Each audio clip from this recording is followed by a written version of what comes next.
ఇందిరమ్మ ఇళ్లపై తన నివాసంలో ముఖ్యమంత్రి రేవంత్ రెడ్డి సమీక్ష నిర్వహించారు. తొలి దశలో సొంత స్థానాలున్న వారికే ప్రాధాన్యత ఇస్తున్నందున తగిన జాగ్రత్తలు తీసుకోవాలన్నారు. ఈ విషయంలో గ్రామ కార్యదర్శితో పాటు మండల స్థాయి అధికారులను బాధ్యులను చేయడంతో పాటు అవసరమైన సాంకేతికతను వినియోగించుకోవాలని అధికారులను ఆదేశించారు.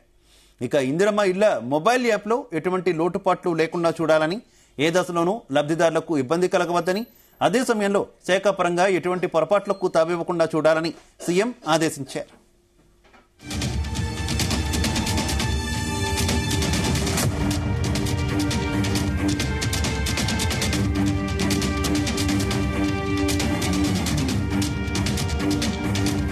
ఇదే విషయానికి సంబంధించి మరింత సమాచారం మా బ్యూరో చీఫ్ నరేందర్ అందిస్తారు.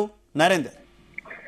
రైట్ శివ, ముఖ్యమంత్రి నివాసంలో చాలా కీలకమైనటువంటి రివ్యూ నడిచింది. దీంట్లో ముఖ్య అధికారులతో పాటు ఆయనే ఓవరాల్ గా ఈ ఇండ్లకు సంబంధించినటువంటి ఇందిరమ్మ ఇండ్లలో ఎట్లాంటి వారికి క్రైటీరియా కింద వాళ్ళకు కట్టివ్వాలి ఏంటి, ఎందుకంటే మనం చూసాం ఇప్పటికే గ్రామ సభల ద్వారా ఎవరెవరు లబ్ధిదారులను ఎంపిక చేయాలి అన్నటువంటి దాని మీద కొంత కసరత్తు అయితే నడుస్తుంది గ్రామాల్లో.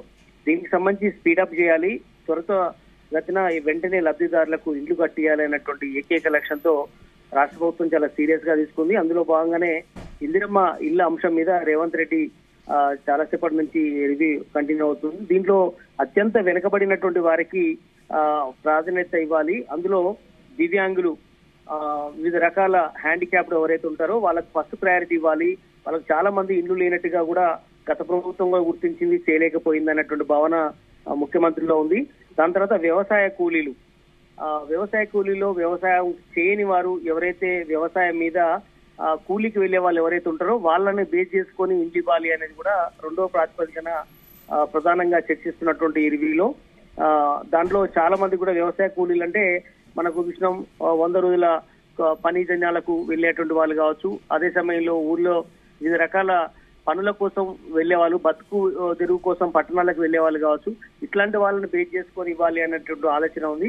రెండోది సాగు భూమి లేని వారు, అంటే దాంట్లో కూడా అడ్డా కూలీలు ఉంటారు, అదే కూలీలు పని చేసుకునే వాళ్ళు ఉంటారు, మేస్త్రి పని, ఇట్లా వివిధ రకాల కుల వృత్తులు కావచ్చు, వ్యవసాయం లేని కుల వృత్తులు అనుకోవచ్చు.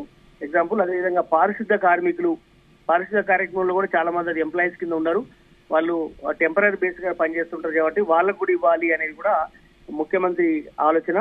ఇలా ప్రాధాన్యత క్రమంలో ఎంచుకోవాలి తప్ప డబ్బులున్న వాళ్ళకు, రైతులకు, భూస్వాములకు, ఆల్రెడీ పక్కా ఇల్లున్న వారికి మరొక ఇల్లు కట్టించడం లాంటి ఎట్టి పరిస్థితులు కూడా చేయొద్దు. పొరపాటు చేస్తే కఠినమైనటువంటి పరిస్థితులు ఉంటాయన్నటువంటి ఇండికేషన్ కూడా చెప్పారు. ఎందుకంటే గతంలో చూసాం, గత 10 ఏళ్ల అవతల ఇందిరమ్మ ఇండ్లు అంటే కొంత స్కామ్ జరిగినటువంటి పరిస్థితి అయితే మనం చూసాం. డబుల్ ఇండ్లు కట్టుకోవడం, ఆల్రెడీ కట్టిన ఇళ్ళకి లబ్ధి పొందినటువంటి పరిస్థితి గతంలో చూశారు. దాని తర్వాత బీఆర్ఎస్ ప్రభుత్వంలో కూడా కొంత జరిగిందనేటువంటి ఫీడ్బ్యాక్ కూడా ఉంది. కాంగ్రెస్ లో ఉన్నటువంటి ముఖ్యులు కూడా గతంలో ఆరోపణ చేశారు.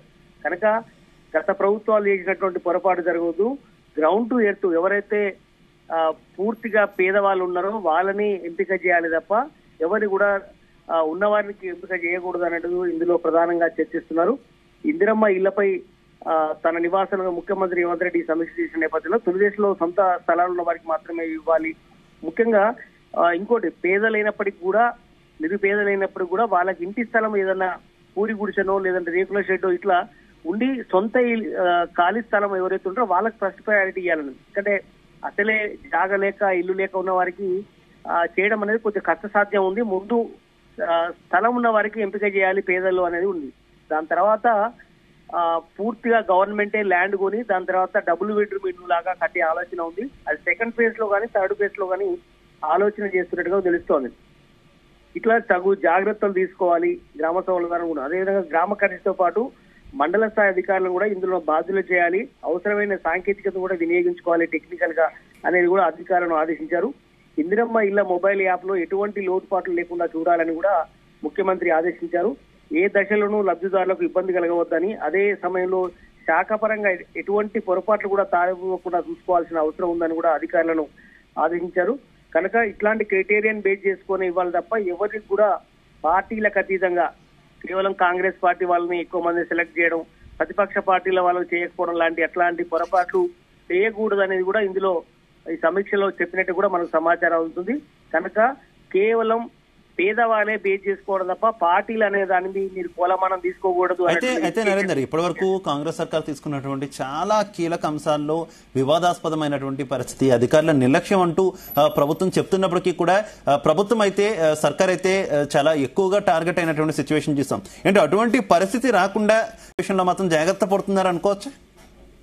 ఖచ్చితంగా చాలా ఎక్కువ సీరియస్ గా తీసుకోబోతున్నారు. ఎందుకంటే ఇది చాలా ప్రెస్టీజియస్ ప్రాజెక్ట్ గా చూస్తుంది. ఎందుకంటే ఇందిరమ్మ పేరుతో చేయబోతుంది. అందులో కూడా ఈ ప్రభుత్వం వచ్చినటువంటి మొదటి సంవత్సరంలో కనుక పొరపాటు జరిగితే దాని ప్రభావం మిగతా సంవత్సరాల మీద పడుతుంది. అది చెడ్డ పేరు తీసుకొస్తుంది నాకు అన్నటువంటి విషయం మీద రేవంత్ రెడ్డి చాలా సీరియస్ గా ఈ అంశం మీద ఉన్నాడు.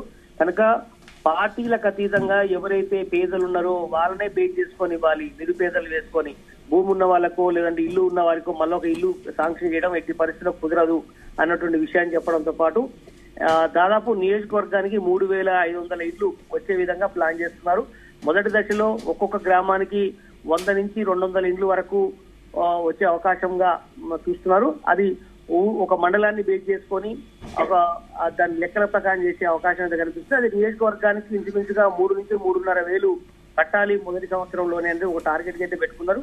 అందులో ప్రధానమైనటువంటిది అయితే దివ్యాంగులకు, వ్యవసాయ కూలీలకు, సాగు భూములు లేని వారికి, పారిశుద్ధ కార్మికులకు, ఇలా పేదలకు మాత్రమే ఇవ్వాలి అన్నటువంటి ఆలోచనతో ఈ ప్రభుత్వం చేస్తుంది అన్నటువంటి విషయాన్ని అయితే రేవంత్ రెడ్డి సమీక్షలో చేసినట్టు తెలుస్తోంది. అలాగే ఈ విషయంలో జిల్లా అధికారులకు కావచ్చు, ఇక మంత్రులకు కావచ్చు ఏ రకమైనటువంటి సూచనలు ఇస్తున్నారు? ముఖ్యంగా పార్టీ కేడర్ కంటే పార్టీ కేడర్ ఇల్లు అనేసరికి ఎక్కువగా ఇన్వాల్వ్మెంట్ ఉంటుంది. అక్కడే ప్రజల నుంచి వ్యతిరేకత కూడా వస్తుంది. ఆల్రెడీ ఉన్నవారికే ఇచ్చారనో లేదంటే ఇతర ఆరోపణలు ఎక్కువగా వినిపించేటటువంటి పరిస్థితి ఉన్నటువంటి నేపథ్యంలో పార్టీకి కూడా, పార్టీ కేడర్ కూడా ఏ రకమైనటువంటి మెసేజ్ ఇస్తున్నారు ముఖ్యమంత్రి? ఖచ్చితంగా ఈ విషయంలో మాత్రం మిగతా విషయంలో కొంత చూసి చూడనట్టు వదిలేసినా కూడా ఇందిరమ్మ ఇండ్ల విషయంలో మాత్రం అది పక్కా ఇల్లు అనేది చాలా ఇంపార్టెంట్ ఇష్యూ. పక్కా ఇల్లు అనేది ప్రతి ఒక్కరికి పేదలకు ఒక హక్కుగా చూడాల్సిన అవసరం ఉందని కూడా ముఖ్యమంత్రి భావిస్తున్నారు. అందుకనే పార్టీలకు అతీతంగా చేయడం, ఖచ్చితంగా నియోజకవర్గానికి కొన్ని ఎక్కువ, ఇంకో నియోజకవర్గానికి తక్కువ అనేటువంటి విషయం కూడా పెట్టుకోరు. ఖచ్చితంగా 3,000, 3,500 ఇండ్లు వచ్చే విధంగా మొదటి సంవత్సరంలోనే ప్లాన్ చేయడం జరుగుతుంది. కనుక 4 దఫాలుగా దీనికి సంబంధించి కూడా అమౌంట్ రిలీజ్ చేయాలనేటువంటి ఆలోచన కూడా చేస్తున్నారు. కనుక ప్రతి ఒక్కటి కూడా గ్రామ సభలో చర్చించి పార్టీలకు అతీతంగా ఎంపిక చేయాలి లబ్ధిదారులను అనే విషయం చూస్తున్నారు. అది పార్టీలకు అతీతంగా పూర్తి అధికార పార్టీ వాళ్ళని చెప్పేసి ఎక్కువ మందికి ఇవ్వడం లాంటి ఎట్టి పరిస్థితులు చేయకూడదు అనే విషయాన్ని చెప్పేసి పూర్తిగా కలెక్టర్ కు ఇచ్చారే తప్ప ఎమ్మెల్యేలను ఎక్కడ ఇన్వాల్వ్ చేయడం అనేది చేయకుండా కలెక్టరు, దాని తర్వాత ఆర్డీఓలు, ఎంఆర్ఓలకు మాత్రమే పూర్తి స్వేచ్ఛ ఇచ్చినట్టు కూడా తెలుస్తోంది.